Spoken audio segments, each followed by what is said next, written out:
Hey guys, good morning. Mr. Kavanaugh here on a Thursday morning. I hope everybody is doing well. I want to continue some notes as we delve deeper into the era known as the Gilded Age, kind of moving past the Gilded Age though, but it's still what's going on in society. We are still in the midst of the Gilded Age, what we've been talking about the previous days. Today I want to focus on America's emergence as a world power. Where it really begins for us, our infancy as a global superpower. So I provided you some videos, some review videos on your Google Classroom feed, so make sure you review those. But today, quickly, I want to go over some information regarding us emerging as a global superpower. So by the late 1800s, early 1900s, the United States is producing a record rate of goods and services. I mean, economically, we are really blowing up, if you will, following the Civil War. Keep in mind that during the Civil War, if you think about what led to the Union victory regarding logistics, you talk about industry as one of the key issues. And then you have the railroad after that. I mean, economically, the country is growing. But where we're going to start to see a glutting of markets, if you will.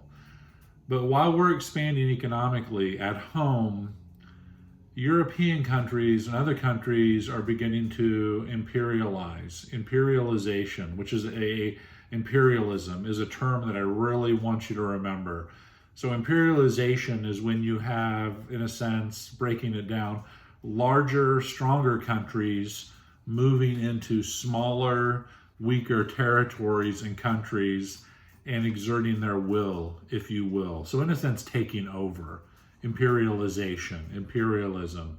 And during this time period, late 1800s, early 1900s, you see a lot of European countries, especially moving into parts of Africa and other parts of the world, imperializing smaller territories and smaller, weaker countries. Well, America will get involved in this type of concept. We will start to expand overseas. And the key reasons we start to expand overseas or imperialize, if you will, there are 4 key reasons that you need to remember. 4 key reasons with an asterisk in your notes of why America begins to expand overseas late 1800s, early 1900s. And the first reason I'd mention that markets at home where we're selling our goods and services, they're becoming glutted. There's too much. And when you have too much of something, what happens to prices? Exactly. They start to fall, they decline. So the number one reason we begin to expand overseas is new markets, economics/new markets. We need new markets to sell our goods. Secondly, during this time period, some people believe that America is losing its spirit, the spirit of America.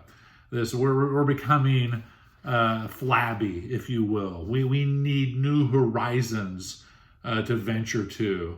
New areas to conquer. We need to rekindle this American spirit. You know, you had the phrase, go west, young man. Well, now we've gone west. We've populated the West and oppressed people in the West, Native Americans. But now we need new horizons. So the second reason is many people think we're losing our American spirit. So American spirit is why we begin to move overseas. Third reason is the Navy.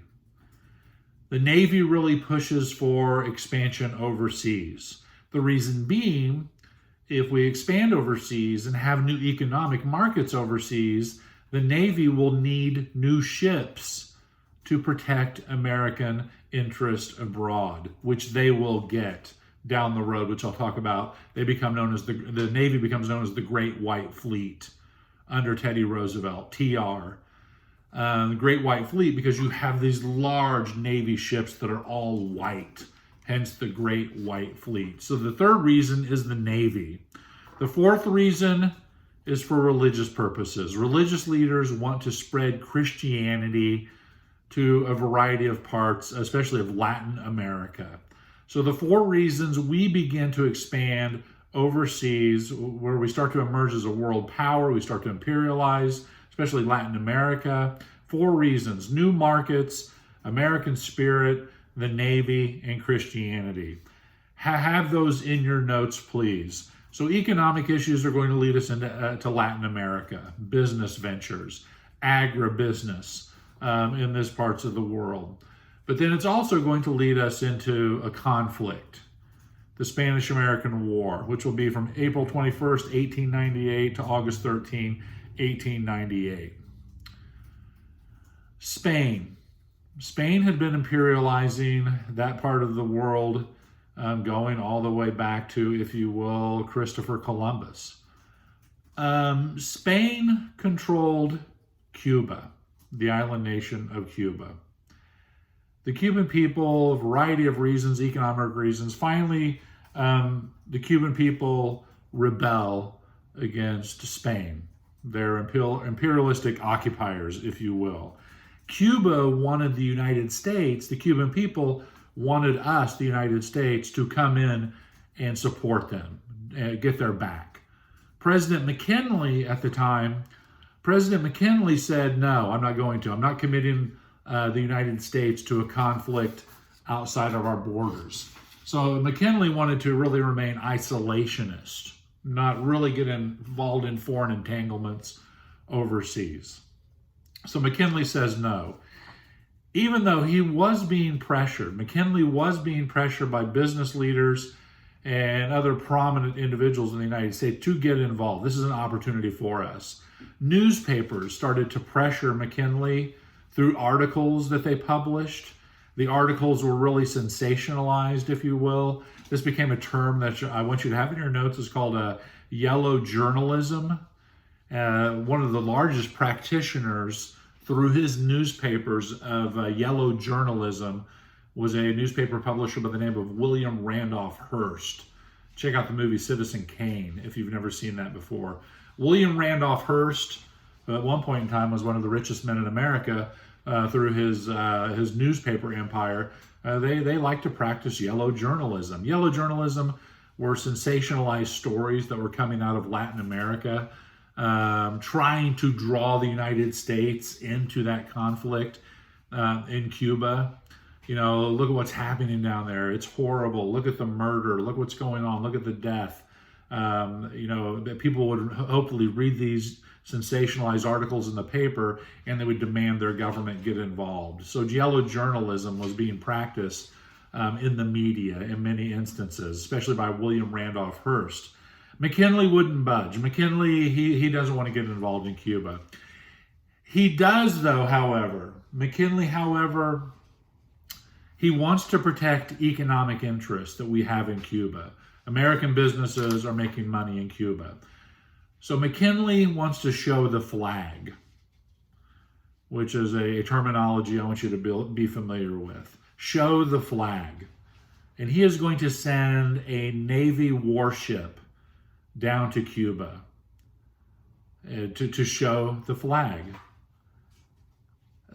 Meaning showing the flag, this big Navy warship shows up, flying the American flag. So what it means is to show the flag, we're watching you. Don't mess up and don't interfere in our business, or we may have to get the can opener out and open up one of those cans of you know what on you. So we're watching you. We're showing the flag. Hey, we're looking at you. We're going to watch what you're doing. Don't interrupt what we're doing down here. We're not too worried about you, but once your interests and your crossover and impact our interests, we may have a problem. So we're showing the flag. We're here, and we're willing to take action if need be. So we send a naval ship, the USS Maine. Have that in your notes, USS Maine. We send it down to Cuba, right off Havana, Cuba, to show the flag, as the Cubans are rebelling against Spain. Well, February 15th, 1898, middle of the night, boom, the Maine blows up in the middle of the night. Wow, over 200 American sailors are killed on the USS Maine. We point the finger at Spain. You blew up our ship. We want reparations. Pay for our ship and the lives lost. Spain is like, we don't know what you're talking about. We did not blow up your ship.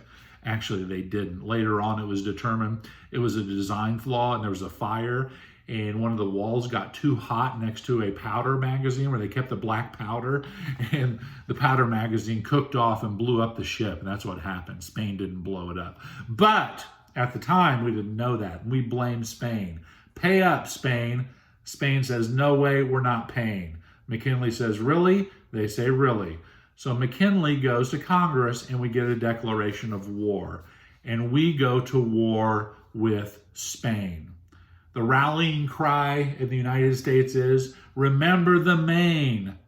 So we're going to throw down with Spain.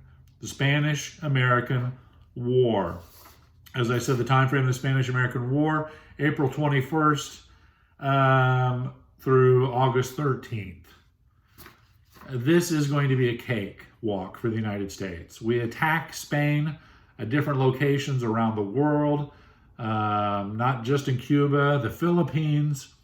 And so we fight Spain around the world. It is not just in Cuba, but it is a cakewalk for us.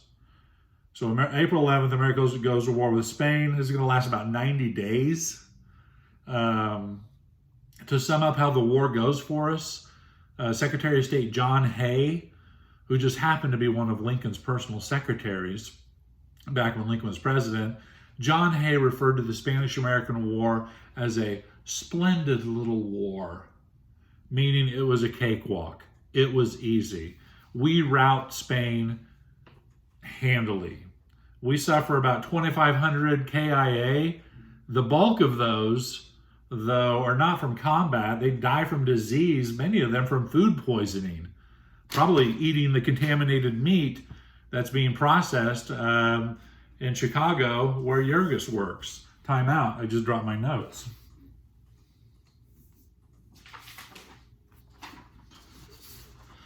So most people die. They don't even die from wounds suffered in combat. They die from disease and food poisoning. Ooh, another timeout. Need some coffee.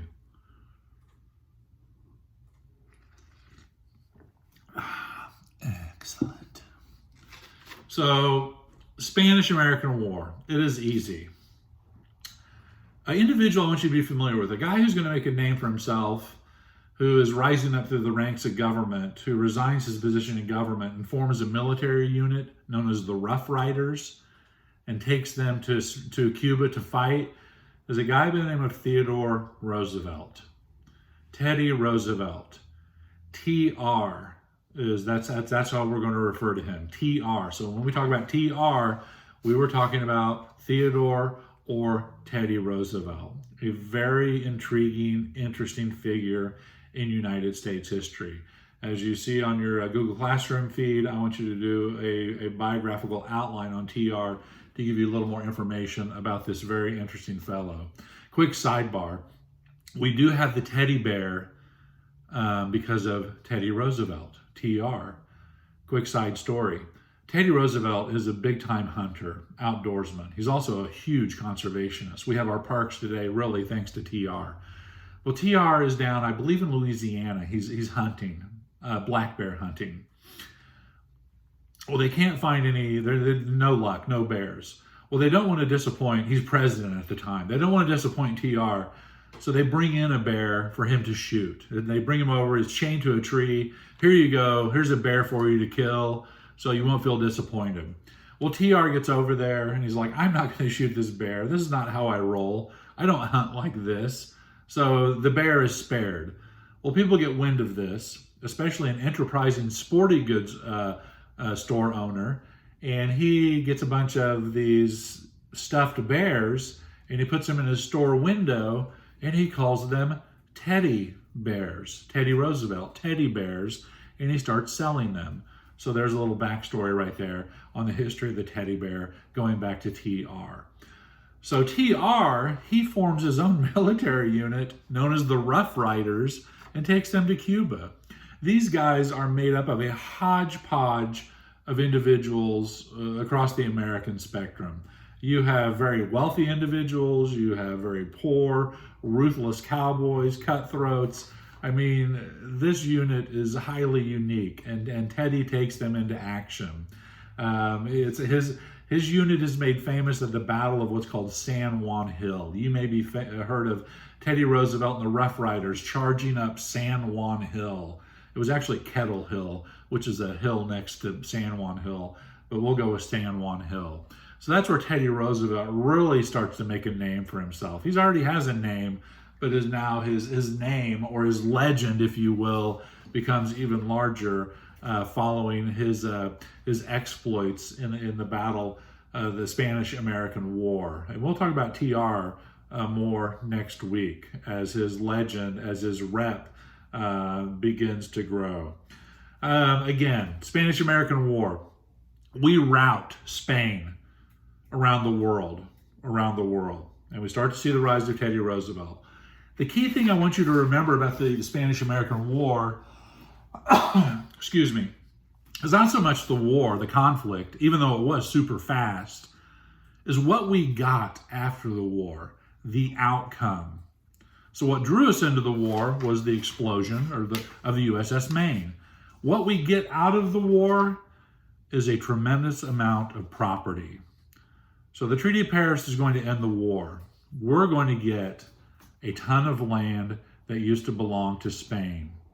This is what we're going to get. We're going to take over Cuba for a while. We're not just going to give it right back to the Cuban people. Why would we do that? We eventually will, after we make them sign some certain agreements, one of them being known as what's called the Platt Amendment, which some wheeling and dealing there. We're going to eventually give Cuba back to them, but we're going to keep a certain section of it. So we get Cuba. We also, we get the Philippines, but after some heavy fighting with the Filipino people. You know, after we've dislodged Spain, we're not just going to hand the Philippines back over to the Filipino people. The Filipino people want their land back. We said, hold on. And we actually fight the Filipino people for a while until we gain control of the Philippines. You see how this is all unfolding? Ooh, interesting. Then we also, during this time period, we decide to annex the island nation in 1898 of Hawaii. At the time, Hawaii is a monarchy. And their queen, Lukaukalani, she wants America out of Hawaii. We've had business interests in Hawaii for a little bit. We have a lot of agribusiness in Hawaii. Pineapple plantations. Are you familiar with the Dole pineapple? Are you familiar with the Dole family? Dole mixed fruit, Dole pineapple. The Dole family is very prominent in Hawaii at the time. And they're making bank off of their agribusiness. Well, Queen Lukaukalani wants us out. Well, we don't want to leave. We're making money. Plus, there's something else that we want. So we decide, with the detachment of United States Marines, we decide to annex Hawaii, meaning we took over. We wanted it, and we took it. Not only for agribusiness reasons, but there's something else. The future control of the world, or being a player in the global system, is going to depend on one thing: naval power. Our Navy is growing. The Great White Fleet is growing. American interests are expanding overseas. We need places to place our Navy around the world. And this is the major outcome of the Spanish-American War. So we're going to take Cuba. We'll eventually give it back over to the Cuban people after some wheeling and dealing. But before we get it back, we're going to maintain, which we still maintain control of this area today. It's called Guantanamo Bay, or Gitmo for short. Quick time out. I don't know if you can hear that or not, but across the street, they're doing the landscaping, and it's driving me nuts. Maybe I can get my wife to go out there and kick their butts. We go kick their butts, please? No. Oh, she won't. Okay.